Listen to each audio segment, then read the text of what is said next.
issues or factors rather that have shaped the media landscape in Kenya over the past few years, and how has that affected the practice of journalism?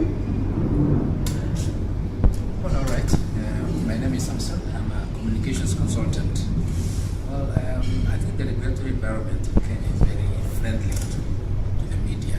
There is a relatively free press in this country. There are no barriers to entry as such, and it has really facilitated a more freer media in this country. It's free for investors, whether they're domestic or international, to invest in the media space. And this has been very instrumental in enhancing the quality of journalism in this country. There's a lot of competition for news. The quality of journalism has also high because, obviously, because of the competition terrain that has taken place. And I think as a journalist, I think this is very, very fundamental because it means that you're able to write with a relative amount of freedom.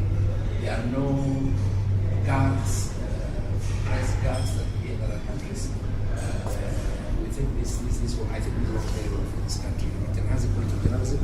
It means that the profession can also grow in terms of professional journalism growing in this country and enhancing the careers of journalists. And it's good for the country. The regulatory framework that exists is very good for this country because it ensures that there is space for people to express their views, and that's, of course, has an impact on democracy. Thank you. For me, when I look at the economic side of it, I think the vested interests in media ownership, in essence, guards me as a financial journalist, in the sense that when you look at the media ownership within the country, most of these guys have interests in other industries. And as a financial journalist, this is our work to cover all these industries.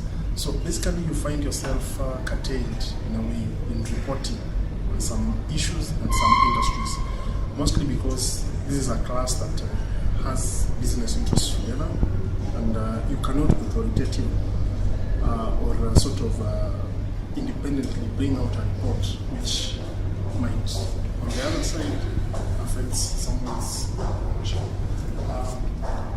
On the technology side of it, we've seen the way internet has come up. On some platforms, it's sort of making us play that second fiddle. So we are sort of made to rethink how we report issues.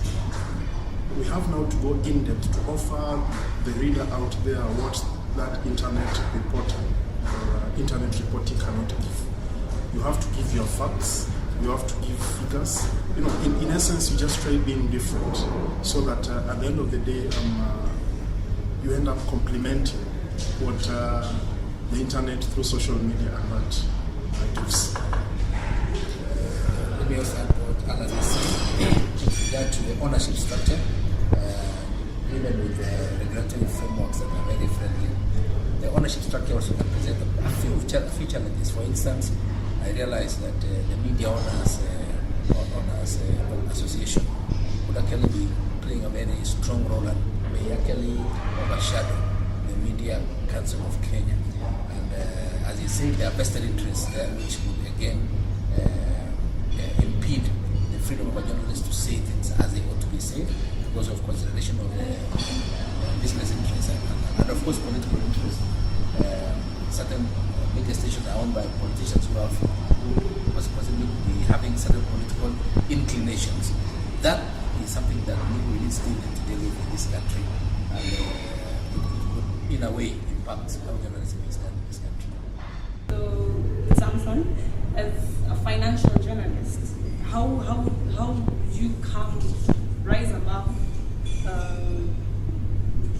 any challenges that there may be in enhancing development and democracy in a world that's digitally connected? Let me talk about democracy. I think as a financial journalist, I think I play a very important role in enhancing democracy in the world, because I parade information out there which then brings politicians and leaders to account. It involves the public to be able to put their leaders to account, to to ensure that they are democratic, they are accountable to the public, and that we operate in a transparent environment which then facilitates a more democratic space in the country. So that role is well played by a financial journalist who is able to bring information out there which is resident in various institutions in this country that need them to be somebody to sort of oversee what they are doing. And a lot of these oversight institutions may not be able to have the information that they require. And I think as a journalist, I have a responsibility to bring that information out and parade it in public that enables people then to interrogate how the public institutions are performing. That makes my role very important, because then democracy is enhanced because people make decisions on the basis of information that they have. And it enables transparency, it enables openness and accountability of those institutions to the public or to the electorate that elected them. So that's a role that I think is effective if a journalist plays a role properly.